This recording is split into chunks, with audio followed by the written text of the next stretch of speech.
నమస్తే, welcome to hit TV. నేను మీ మాధురి. ఈ రోజు మనతో పాటు ఉన్నారు కేఎస్ ప్రసాద్ గారు, పొలిటికల్ అనలిస్ట్. నమస్తే సార్. నమస్తే అమ్మా. సార్, వర్క్ బోర్డ్ సంబంధించి ఒక చట్ట సవరణ వచ్చింది. ఈ చట్ట సవరణ అసలు ఏం చెప్తుంది? దీనివల్ల ముస్లిమ్స్ కి సంబంధించిన ఆస్తులు ఏవైతే ఉన్నాయో వాటి మీద ఏమైనా ప్రాబ్లమ్స్ క్రియేట్ అయ్యే ఛాన్సెస్ ఉంటాయి ఫ్యూచర్ లో?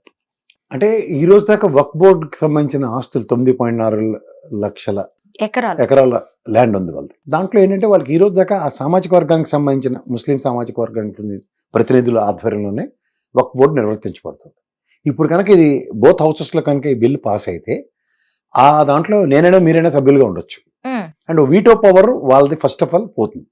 ఇప్పుడు వాళ్ళు అనుకున్నట్టు రైల్వేస్ నెక్స్ట్ ఇట్లాంటివి ప్రభుత్వ రంగ సంస్థలు ఏవైతే ఉన్నాయో హైయెస్ట్ ల్యాండ్ ఉన్నది నెక్స్ట్ వక్ఫ్ బోర్డుకి. ఉదాహరణకి రైల్వేస్ సంబంధించిన ల్యాండ్లు నిరుపయోగంగా ఉన్న టైంలో ఒకసారి లలూ ప్రసాద్ యాదవ్ గారు రైల్వే మినిస్టర్గా ఉన్నప్పుడు ఫస్ట్ టైం లీజింగ్ కాన్సెప్ట్ అన్నది ఇంట్రడ్యూస్ చేశాడు ఆయన. దాంతో ఏంటంటే ఫస్ట్ టైం రైల్వేస్ అన్నది ప్రాఫిటబుల్ మాడ్యూల్లోకి వచ్చింది. It's quite surprising. ఎందుకంటే ఇయర్స్ టుగెదర్ బడ్జెట్స్ లో ఎప్పుడు రైల్వే లాసెస్ లోనే నడుస్తున్నా సరే ప్రభుత్వ రెస్పాన్సిబిలిటీ కాబట్టి దాన్ని నడిపిస్తూ ఉండేవారు. ఎందుకంటే పబ్లిక్ ట్రాన్స్పోర్టేషన్ ప్రభుత్వ బాధ్యత. ఆర్టీసీ కానీ మన స్టేట్ వైజ్ లో ప్రతి ఒక్క స్టేట్ కి ఆర్టీసీ లాగే అక్కడ నేషనల్ వైడ్ గా రైల్వేస్ నడుపుతుంటారు. ఇప్పుడు ఎప్పుడైతే ల్యాండ్స్ లీజింగ్ కాన్సెప్ట్ వచ్చిందో వీళ్ళు ఈ బీజేపీ ఎన్డీఏ కూటమి విపరీతం లైన్లు అమ్మేస్తాను రేకంగా ఈ అదానీలకి అంబానీలకి. రైల్వే ట్రాక్లు అవన్నీ ఇప్పుడు బేగంపేట ఒప్పలు ఇలాంటివన్నీ కొన్ని స్టేషన్స్ చూడు బ్రహ్మాండంగా తయారు చేస్తున్నారు. ఇప్పుడు సికింద్రాబాద్ స్టేషన్ అప్గ్రేడేషన్ అవుతుంది, తిరుపతి అప్గ్రేడేషన్, ఇవన్నీ ఏం చేస్తున్నారు? తీసుకెళ్లి ఇవన్నీ మన డబ్బులతో అంటే మనం ప్రత్యక్ష పరోక్ష పనులతో కట్టిన డబ్బులన్నీ అప్గ్రేడ్ చేసి అదానికి ఏదాన్ని పోస్తారు. నువ్వు దీన్ని మెయింటైన్ చేసుకోవాలి. ఇప్పుడు ఎయిర్పోర్ట్ అన్ని చూడు, ఆ జీవీకి వాడిది ఆయన బెదిరించి నా సాగు దాన్ని చంపితేనే కానీ వదలలేరు కదా ముసలోడిని. లాస్ట్కి మొత్తం ఎత్తేసి అదాన పోసారు దాన్ని. ఇప్పుడు ప్రైవేటు వ్యవస్థ అనుకుంటే జీవీకే, ప్రైవేటు వ్యవస్థ అంటే అదానే కదా. ఇదే లాక్కుని ఆరికేవడం ఏంటి? ఇది బీజేపీ విధానం. సో దీంట్లో ఇప్పుడు కాదేది అనర్హం అన్నట్టు ఆ మహానుభావుడు రాసిన కవితలుగా వీళ్ళు ఇప్పుడు వక్ఫ్ బోర్డు ల్యాండ్ల మీద పడ్డారు. ఈ వక్ఫ్ బోర్డు ల్యాండ్లకి ఎప్పుడైతే ఇంకొకళ్ళు సభ్యులుగా ఉన్నప్పుడు వీటో పవర్స్ పోతాయి కదా. ఇప్పుడు ఎలక్షన్ కమిషన్ గ్యాప్ పొందలేదు కదా. శాసన గారు ఉన్నప్పుడు కత్తిలాంటి నిర్ణయాలు ఉండేవి.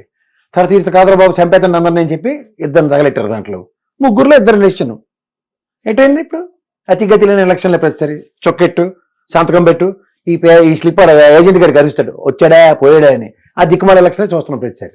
అలాగే ఈ వక్ఫ్ బోర్డులో కూడా వాళ్ళ ఆస్తులు వాళ్ళు పరిరక్షించుకునే నేపథ్యంలో వాళ్ళకి పవర్లు పోగొట్టి ఇప్పుడు మొత్తం అంతా ఇది దేశ సంపద దేశ ఆస్తి కింద చూస్తున్నట్టుగా బిల్డప్లు ఇస్తున్నారు. ఈ వక్ఫ్ ల్యాండ్ అన్న విషయంలో గతంలో ఏమైనా దీని మీద యాడ్వర్స్గా లేకపోతే పాజిటివ్ స్టెప్స్ ఏమైనా తీసుకున్నట్టు వీళ్ళకి లేడికి లేచిందే ప్రయాణం ఈసారి తగులుకున్నారు. వీళ్ళు మీరు అబ్జర్వ్ చేస్తే ఎన్డీఏ కూటమి ఈ గత 2 టర్మ్స్ అంటే ఫస్ట్ టర్మ్ 2014లో అమాయకంగా నటించుకుంటూ నాగరాజులాగా వచ్చారు. తర్వాత 19 నుంచి ఈ డెవలప్మెంట్స్ అన్ని చూస్తే దీన్ని యాజ్ ఇఫ్ వీళ్ళతోనే అన్ని జరుగుతాయి అన్నట్టుగా పిక్చరేషన్ పోర్ట్రేషన్స్ లో ప్రతి దాని మీద పవర్ తీసుకోవడానికి చేస్తున్న ఒక దాష్టికం కింద అభివర్ణించాడు. ఈసారి నాకు తెలిసి పార్లమెంట్ హౌస్ లో అంత ఈజీగా because they have given a లెబోరియస్ discussions on this more than flexible time ఇచ్చారు డిబేట్ కి ఆర్గ్యుమెంట్స్ కి. స్ట్రాంగెస్ట్ అపోజిషన్ ఉంది ఈసారి.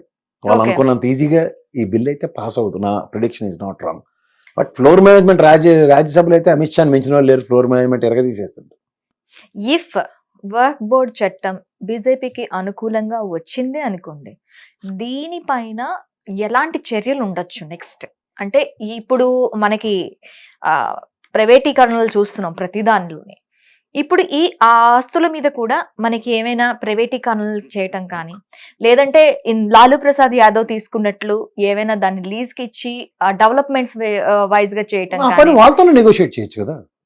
నిజంగా లాలూ ప్రసాద్ యాదవ్ రైల్వే ఆస్తులు అలా ఉన్నాయి, నిరంతర ఆస్తుల కింద ల్యాండ్లు కానీ వాటికి సంబంధించిన. అప్పుడు లీజింగ్ కాన్సెప్ట్ ఇచ్చిన వల్ల ప్రాఫిటబుల్ మాడ్యూల్లోకి వచ్చింది కదా. ఇప్పుడు కూడా వక్ఫ్ బోర్డు ఉన్నప్పుడు వాళ్ళ బోర్డ్స్ ని నాకు తెలిసి 8-9 ఉన్నాయి దేశం మొత్తం మీద. వీళ్ళని కూర్చోపెట్టి కన్విన్స్ చేయడానికి సేపు గవర్నమెంట్ పరంగా by can't they open a dialogue.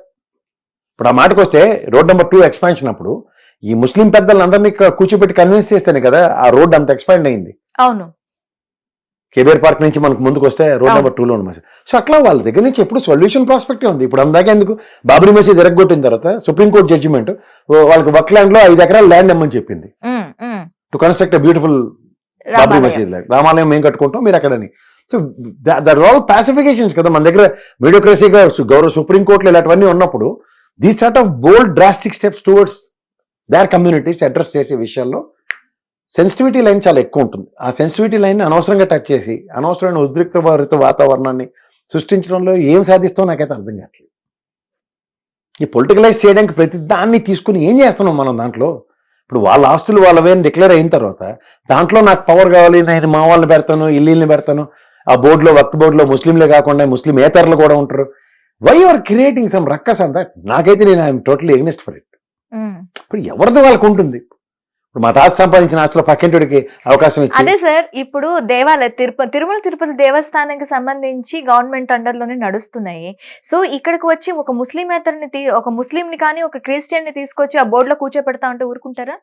కూర్చోపెట్టచ్చు, తప్పే ఉంది లౌకిక దేశంలో. సబ్జెక్టివ్ కరెక్షన్స్ అవన్నీ నాట్ ఎట్ ఆల్ ఇంపాసిబుల్ అని నేను అన్ను, పాసిబులే. బట్ వాళ్ళు మన దగ్గర మనం ఎలాంటి పవర్స్ ఇస్తున్నామో చూసుకోవాలి.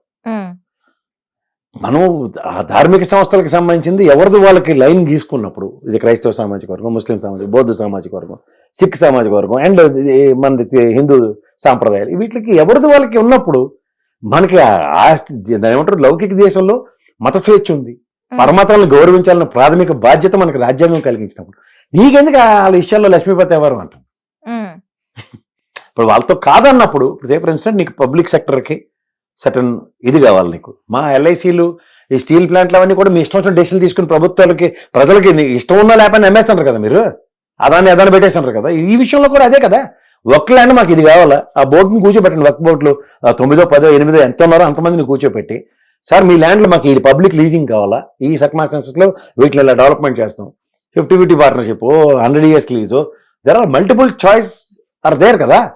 వాళ్ళని కన్విన్సే చేయకుండా నీకు నేను దీని బదులు ఒక ఆల్టర్నేటివ్ మెకానిజం క్రియేట్ చేసి నేను మీ దాంట్లోకి చొరబడి మేము డెసిషన్ తీసుకుంటాం అంటే అది ఎంతవరకు రైట్ అన్నది నా ప్రశ్న. ఓకే, ఈ బిల్ పాస్ అవ్వకుండా ఉండాలనే మీరు అనుకుంటున్నారు? I don't think so. అది ఎంత ఈజీగా పాస్ అవ్వదు. బికాస్ లాస్ట్ టైం వాళ్ళకి 303 ఉండే వాళ్ళు ఆడింది ఆట, పడింది పాట. రాజ్యసభలో స్ట్రెంత్ లేకపోయినా సరే మొత్తం గేమింగే, మొత్తం మ్యాచ్ ఫిక్సింగ్ అది. సో ఈసారి ఏంటంటే పార్లమెంట్ హౌస్లో వాళ్ళకి అంత స్ట్రెంత్ లేదు. Okay, they can't deliberate. So deliberations ఒక్కొక్కసారి ఆగుతున్నప్పుడు, చెక్స్ అండ్ బ్యారియర్స్ ఉన్నప్పుడు, ఇప్పుడు నిన్న రంజాన్ పండగ వాళ్ళకి ఆంధ్రప్రదేశ్లో అందరూ నల్ల బ్యాడ్జీలు ధరించి నమాజ్ చదివారు వక్ఫ్ బోర్డ్ బిల్కి ఎగ్నెస్ట్ గా. ఇక్కడ మనం ఇంకోటి ఏం చేయాలి అర్థం చేసుకోవాలి, పవన్ కళ్యాణ్ అండ్ చంద్రబాబు నాయుడు దీనికి మేము కూడా మద్దతు ఇస్తున్నాం అని చెప్పి ముందుకు వచ్చారు. That's what quiet surprising. ఎందుకంటే ముస్లింల మీద ఏమైనా డెంట్ పడినా నేను వచ్చేస్తాను, కాపాడేస్తాను, అది ఇది అని చెప్పిన పవన్ కళ్యాణ్ ఇప్పుడు దీని మీద ఎలాంటి stand, because they are one of వాళ్ళకి దే ఆర్ నాట్ ఇంట్రెస్టెడ్. ఇంకొకటి ఏంటంటే చంద్రబాబు నాయుడు కూడాను రంజాన్ పండుగ ముందు ఇఫ్తార్ విందు ఇచ్చేటప్పుడు నేను ముస్లిం కి అండగా ఉంటానని చెప్పి ఇఫ్తార్కి రాలేదు. ఇఫ్తార్ విందుకు వాళ్ళు అందరూ బాయ్కాట్ చేశారు, దాన్ని ముస్లిం సంఘాలని బాయ్కాట్ చేశారు. అలాగే ఉంటాయి. పవిత్ర రంజాన్ రోజు నల్ల బ్యాడ్జీలు ధరించాలి, నమాజులు చదివారంటే ఆలోచించమ్మా. సో ఈ బిల్ రాకుండా ఉంటేనే బాగుంటుంది అంటారు? రావడానికి వాళ్ళకి పెద్ద దాంట్లో లక్ష్మీపతి ఎవరు చేసుకుని తిరుగుతున్నారు. బిల్లు పాస్ అవ్వకుండా ఉండాలి. ఓకే, బిల్లులు పెట్టడానికి నిన్ననే పెడతారు. ఫ్లోర్ ఆఫ్ ద హౌస్ లో మనోభావాలు, ఎందుకంటే కాంగ్రెస్ సంబంధించిన opposition strength is very, bench strength is very strong. అంత ఈజీగా లేదు, నెక్ టు నెక్ సిచ్యువేషన్ ఉంది అక్కడ. ఓకే, బట్ ఎన్డీఏ కూటమిలో కూడా చాలా మంది ముస్లిం సోదరులను గౌరవించే మనస్తత్వాలు ఉన్న వాళ్ళు చాలా మంది ఉన్నారు. డెఫినెట్లీ దిల్ ఈల్డ్, లేకపోతే they'll take a call. We need to wait and watch. First use debate is going on floor of the house. ఆ డిబేట్ అవుట్కమ్నే మనం నిశ్చితంగా గమనించాలి. Because there lot of flaws ని అందరూ అడ్రస్ చేస్తారు బోత్ సైడ్స్ నుంచి. ఆ ఫ్లాస్ ఏ విధంగా ఉన్నాయో, ఈ అవతల గవర్నమెంట్కి అడ్వాంటేజ్ ఎలా మలుచుకుంటారో, లేదా గవర్నమెంట్కి ఎగ్నెస్ట్గా వీళ్ళు ఎలా మలుస్తారు అన్నది we need to follow the debate. That's it. Okay sir, thank you. Hit TV app, ఇందులో short news, live news, entertainment shows, movies, digital magazines తో పాటు మీ జిల్లా వార్తలను కూడా ఫ్రీగా చూడొచ్చు. అంతేకాదు కేజీ నుంచి పీజీ వరకు విద్యార్థులకు స్కాలర్షిప్ కూడా అందిస్తున్నాం. ప్రతి వారం 10 మందికి లక్కీ డ్రా ద్వారా ఒక్కొక్కరికి 10,000 రూపాయలు అందిస్తున్నాం.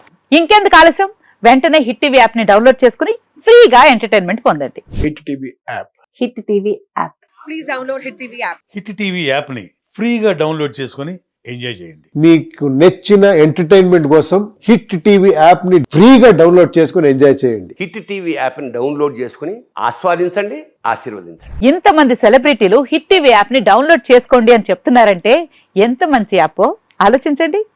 అమెరికా అమెరికా అమెరికా అమెరికాలో చదవాలనుకునే వాళ్ళకి విశ్వసనీయమైన పేరు మన శౌర్య కన్సల్టెన్సీ.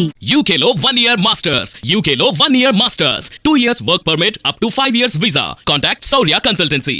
Contact 89851 89851.